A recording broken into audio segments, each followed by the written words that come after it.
Mr. President, Excellencies, distinguished guests, dear colleagues, welcome to the IISS Prague Defence Summit. We meet at a time when Russia's war of aggression against Ukraine and the dramatic deterioration in the European security environment that this brings with it demand greater military capacity and capabilities from all allies, and perhaps sooner than many of them had anticipated. And generating the political will and defense industrial capacity to implement allied decisions have become pressing strategic issues for European states and, of course, for our North American allies and friends. And the ability of NATO member states to meet this challenge is being watched very closely by partners, but also by adversaries around the globe. And so we have come to Prague, and we have invited all of you to come to Prague to actually do some work and to develop and exchange fresh ideas between European and North American and policymakers further afield, armament directors, military planners, defense industry leaders, and some of the best analysts in the international expert community. And the goal is to figure out how to overcome the key challenges to rebuilding European defense capacity. The IISS has a well-established global reputation as a convener of defense and security summits, advancing defense diplomacy. The IISS also generates a lot of fact-based, data-rich, objective analysis, and I'm delighted that earlier today we were able to launch an important IISS strategic dossier on building defense capacity in Europe, and that presents our assessment on the progress that Europeans have made and on the challenges that remain. And to just use one data point worked out by our defense economists and our defense economics team, European NATO member states' defense spending in 2024 was 50% higher than it was in 2014, and crucially, a lot of that extra defense spending goes on defense investment now. However, according to IISS data, if the European members of NATO were to decide that they wanted to spend 3% of GDP on defense, or perhaps came under pressure to do so, they would need to spend an additional $279 billion between them. And if you need defense data like this, turn to the IISS Military Balance Plus, our electronic database. Defense data is what we do. We've been doing it for 60 years. It's a good resource. The Czech Republic joined NATO 25 years ago this year, and Russia's war against Ukraine has turned NATO's eastern flank once more into the front line against Moscow's aggression. And so it's perhaps not surprising that some of the challenges for European defense present itself with greater clarity here in Czechia, in the center of Europe. And I'm delighted that Petr Pavel, the President of the Czech Republic, is here with us this evening. And I would like to thank you, Mr. President, for your leadership in making this IISS Prague Defence Summit possible, encouraging it, and I would of course also like to thank the entire government of the Czech Republic for their tremendous support and wonderful hospitality here in Prague. President Pavel, as you all know, is a soldier and a statesman, someone who knows NATO, but also the EU very well, not least from his postings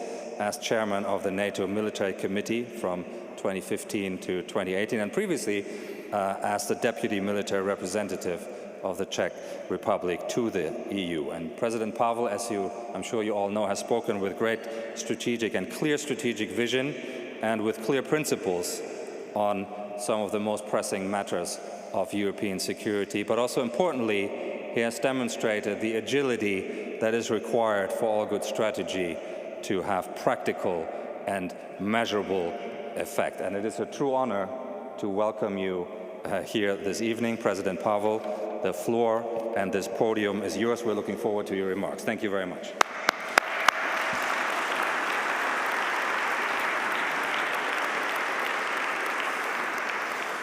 Excellencies, distinguished guests, ladies and gentlemen, I welcome the opportunity to address you tonight at the opening of the first edition of the Prague Defence Summit here in these historical buildings of our National Museum. I would like to welcome you to Czech Republic and welcome to this beautiful city. Actually, last time when I was here at this very room, or the space, was my presidential debate. That time it was a little bit rougher than I hope it is going to be tonight. I'm glad to see so many government and military leaders, industry representatives, experts and other partners united by a common purpose to strengthen our shared commitment to the security and stability in the Euro-Atlantic area. And I would like here to also thank the International Institute of Security Studies for organizing this right event at the right time. We meet at the end of the crucial election year for the EU and the US. Following the European parliamentary elections in June and US presidential elections, both sides of the Atlantic are now in a period of transition, something that is happening only once every 20 years. First and foremost, I consider it as an opportunity to work towards a renewed and strengthened transatlantic partnership, a partnership of values as well as common interests. As far the Czechia is concerned, our transatlantic commitment remains strong. We look forward to continued cooperation with the new US administration in addressing common global challenges, including supporting our allies and maintaining our security. This year marks a historic milestone for NATO, celebrating 75th anniversary, and for the Czech Republic, 25th anniversary of our accession to NATO. NATO has been a solid pillar of peace and stability based on credible deterrence and collective defense. The transatlantic relationship, rooted in shared values of democracy, freedom and rule of law, has been the backbone of European security for decades. The role of the United States remains essential. American engagement and leadership is vital to global stability. Maintaining strong transatlantic bond is not merely a strategic choice, it is a necessity. A robust US presence in Europe reinforces the credibility of NATO's deterrence and defense, and sends a clear message to those who intend to threaten peace and stability. Only together we can face growing threats from autocratic regimes that seek to challenge democracies, whether from Russia, China, North Korea or Iran individually or collectively. I will recall here my recent address to the UN Security Council in September, where I called on China to take responsibility as a global actor to work for peace and stability. Being a major global power means not only the benefits, but mainly responsibility. I also repeatedly stress that democracies around the world, regardless of geographical distance, must deepen their cooperation in critical areas including security, trade and science, research and technology advancement. And I would extend that also to all countries willing to negotiate rather than to confront. And I intend to continue doing so at any opportunity. With Russia's aggression, Europe's security landscape has undergone the most fundamental change since the Second World War. Large-scale warfare has returned to our continent, reshaping our understanding of peace and stability. In Europe, we have to relearn that peace has to rest on strong deterrence and defense on one hand, and on effective diplomacy on the other. Appeasement only invites further aggressions. Russia's aggression against Ukraine was a turning point for Europe with global consequences. This is not just another regional conflict. It is a conflict that shapes the current and future international order. This is a fight not just for Ukraine's future, but for the principles that underpin our alliance, including the principles of sovereignty and territorial integrity. Our commitment to support Ukraine, that's why, must not fade out. The war in Ukraine reminds us that Europe's security cannot be taken for granted by the very existence of NATO. It underlines the urgent need to adapt to this new and complex reality. Strengthening NATO's eastern flank must be our priority, serving as a vital line of defense and deterrence in times of heightened threats. We live in an era when threats are neither static nor predictable. Today, we must be better prepared for the increasingly hybrid nature of these threats, whether they come through conventional military means, cyber attacks, disinformation campaigns, or tactics designed to destabilize our societies. Responding to this complexity requires robust conventional military capability, cyber defenses, strong civil-military cooperation, and resilient societies. Our response must be swift, decisive, and collective. To protect our values and our security, Europe must invest more and better in defense. The 2% of GDP will simply not be sufficient. Simultaneously, the expenditure must focus on strengthening concrete and real defense capabilities. Despite good progress, our work is far from over. Our resolve to defend must be backed up by an active planning and deterrence. Better military coordination, stronger technological cooperation, and interoperability across the alliance are essential. Governments should take an active role in streamlining procurement processes, in promoting closer cooperation between national defense industries as a cornerstone of our defense capabilities. The EU certainly has scientific, economic, and industrial potential to do so. What we still lack is the mindset to unlock this approach. Ongoing problems of our defense industries in accessing finances and governmental guarantees are illustrative and well known. The way forward is, in my view, in a reasonable combination of support for European production and openness to competition as well as cooperation from the outside.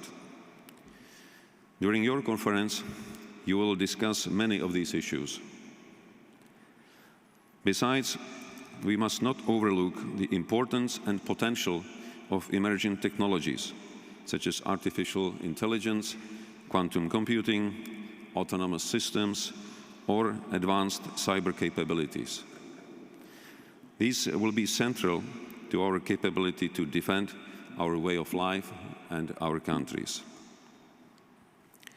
Addressing these security challenges will require stronger partnerships between governments and the private sector, particularly with those in the defense and technology industries. Therefore, I am pleased to see such strong representation here today. Ladies and gentlemen, we are witnessing a seismic shift in global stability. Threats are rising and uncertainty grows. But as I already stressed, our strength lies in shared interests and values: freedom, democracy, and security for our people. The future depends not on hope, but on our courage and commitment to defend what we hold dear. I believe that the free world is up to the task. Thank you for your attention, and I wish you a successful conference.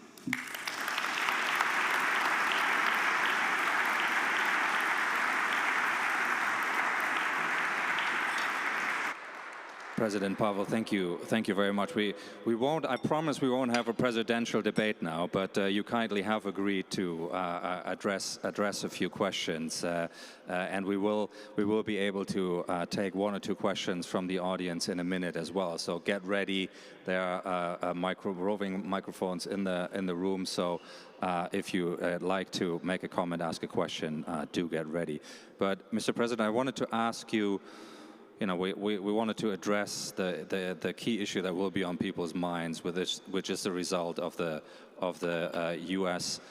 Election, and whether you feel that will mean that Europeans should and must do more now to make sure that Ukraine does not lose the war. And if so, what should they be doing? What should the response be from Europe, in your view?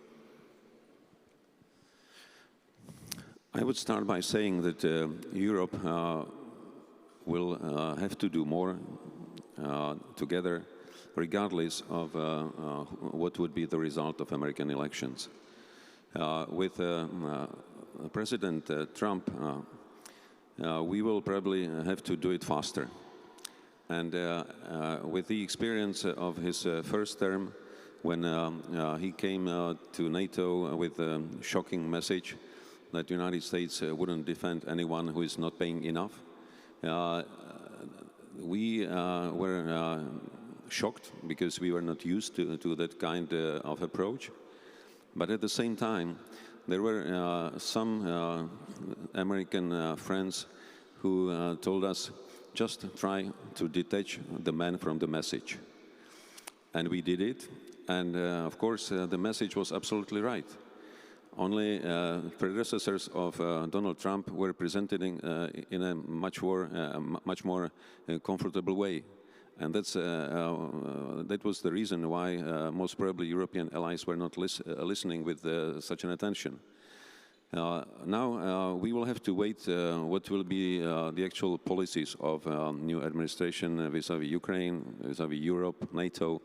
But without any doubt, we will have to start and not to wait what these policies will be, because it is much more important for us than it is for the United States. With regard to Ukraine, my view is probably less politically correct, but I would say it anyway. From the very beginning, we were not doing enough. Only a handful of nations, and I am proud that Czech Republic was one of them, were providing Ukraine with everything they needed and everything that we could give them. But the start of military support was quite slow, and I can frankly say that this slow support allowed Russia to proceed into Ukrainian territory, despite all the problems in command and logistics they had at that time. But in the meantime, even the Russians learned their lesson from the war. They became more efficient on the battlefield, and growing supplies from our side to Ukraine, military equipment and the finances were not enough for Ukraine to prevail. So what we saw was kind of a stalemate. Now the situation is turning slightly better for Russia than for Ukraine. And in this situation, it is difficult to motivate either side to negotiation. Actually, there was hardly any negotiable proposal at the table. We saw an ultimatum on the Russian side, and we saw a plan for a full victory and full recovery of control on Ukrainian side. Neither one was negotiable for the other side, and there was no other alternative proposal. So-called China-Brazil proposal was more or less stating the obvious, to which we all could have agreed, but it was no plan for negotiation of a peace settlement. At this point, many countries were waiting for new administration, hoping that Donald Trump would deliver the change, especially when they heard him saying that he would finish the war within 24 hours. I don't think it is realistic, but at the same time, I believe that he will make an effort to end this war and to make a deal with President Putin. It will most probably not be in our interest and in the interest of Ukraine to have such a deal, because what we heard so far from the advisors of President-elect is simply giving Russia a part of the occupied territories, saying to Ukraine that they will not become members of NATO for at least 20 years, and giving Europe a responsibility to protect in a long term 1,300 kilometers line that might be free of weapons. I strongly believe that any peace settlement in Europe, even if the result will be temporary secession of some territories and having not a new border but administrative line of contact until we find a diplomatic solution in the future. But such a solution has to be negotiated with more parties, including China, India, pushing on Russia, and on our side, including Europe. Because that peace settlement will have a strong effect on security architecture throughout Europe. So it can't be, such a deal can't be struck without Europe, without Ukraine. It wouldn't make sense.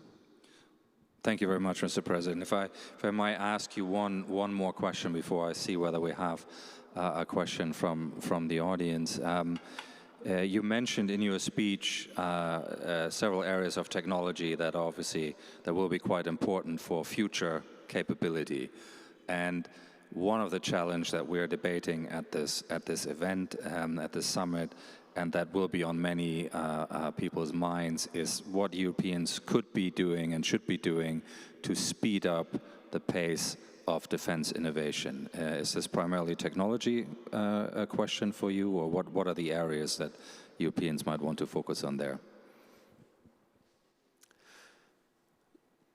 So far, our approach to developing new technologies, new capabilities, was far too fragmented along national lines. And the efforts within the EU and NATO were not deep enough to really concentrate our resources, both financial and intellectual, for the task. I believe that with the pressure of situation, with the pressure of Donald Trump, that will most probably create more competitive than cooperative environment between Europe and Northern America, we should focus really on several critical areas within these technologies, and most probably one of the ways could be to create kind of a task force for each domain, or a coalition of willing countries that would be smart enough to put their resources together and work on a smart solution, combining resources and thus making this process much faster and more efficient. So combining around technology coalitions and then identifying those who can lead and those who can contribute. So let us see whether we have a question or a comment from the floor. If you could indicate, raise your hand. I see a hand going up. If we can get a microphone. John Hemmings, is that you? Yes, it is. Good. Thank you so much for your remarks, Your Excellency. I know we've conceptualized that the Euro-Atlantic and the Indo-Pacific theaters, the security between the two is connected. How should we think about the defense industry bases of the two regions, and how do we strategize around the geography of that? Thank you. As I mentioned in my address, my topic in a number of these debates is that we will have to look broader than along NATO or EU platforms. We'll have to look at all the family of democratic countries and the countries who are partners to either NATO or the EU, and start consultations, cooperations that will be much closer and deeper in a number of areas, including defense cooperation. With IP4, we have a very open debate. Actually, last session of North Atlantic Council was clearly focused on Indo-Pacific and the issue of North Korean soldiers fighting now in Europe. So that situation also leads us to an understanding that we need to do more and beyond existing frameworks. And some of the nations, some of those partner nations are of course represented here in the room, and it's very good to have them here and contribute to our debate. We'll take one final one. If I get a taker, yes, there's a question over there. President Pavel, thank you very much for your remarks. I just have a really short question. In your remarks, you pointed out that hope won't win the challenge or the wars that we're facing, but instead it will be courage. And the question is, are we lacking political courage in Europe? Thank you. In my times in uniform, I heard quite often saying that hope is not a strategy. We are probably not lacking the strategies, especially here in Czech Republic. We are great in producing a number of strategies, but we have a great efficiency in implementing them. I think it's quite common to also the two European and transatlantic institutions. But I believe that first we need really a very open debate. Sometimes probably out of media, not streamed to the outside world for us to be really open. And out of these discussions, we should take decisions and measures that will go beyond framework that we have developed, beyond procedures. Because as we see speed of development globally is much higher than the speed of our existing procedures. So we will definitely lag behind if we don't change that. So we really need more openness, more flexibility, and changing the rules on the go, because they are here to assist us, not us fitting them. President Pavel, Your Excellency, thank you so much for engaging in this dialogue and in this conversation. Thank you for Thank you for the very clear message you gave us on the transatlantic bond, but also on the task ahead of the free world. You gave us a lot to think about, so thank you so much. We shall now have dinner, but thank you for your contributions and for kicking us off in such a wonderful way. Thank you very much.